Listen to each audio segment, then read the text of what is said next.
دشت تو دشت ہیں دریا بھی نہ چھوڑے ہم نے، بحر ظلمات میں دوڑا دیے گھوڑے ہم نے.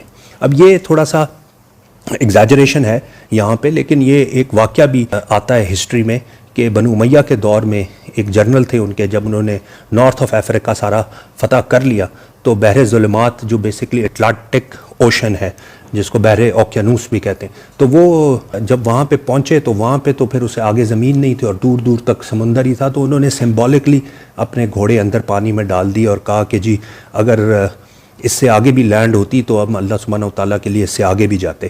تو خیر وہ تو پھر بہت بعد میں نارتھ امریکہ ڈسکور ہوا، واسکو ڈی گاما اور وہ باقی ساری چیزیں آپ کو پتہ ہی ہے ہسٹری. لیکن یہ اٹلانٹک اوشن کیونکہ بہت بڑا ہے، اس کو بحر ظلمات کہتے ہیں. اکثر لوگ اس کو ڈیڈ سی یا بلیک سی کے ساتھ کنفیوز کر دیتے ہیں. وہ بحر اسود کے نام سے جانا جاتا ہے. بحر ظلمات اس کو اس لیے کہا جاتا تھا کہ یہ بڑا رف سی ہے اٹلانٹک. آپ کو پتہ ہے ٹائٹینک بھی اسی اٹلانٹک میں تقریباً 700 میل شارٹ آف نارتھ امریکہ ڈوبا ہوا ہے اور بہت بڑی بڑی کریوسز ہیں، بڑا ڈیپ اوشن ہے یہ، اور یہاں پہ رف بھی ہو جاتا ہے، پھر سردیوں میں ڈینجرس بھی ہو جاتا ہے بیکاز اس میں آئس برگز آ جاتے ہیں اوپر سے پول سے.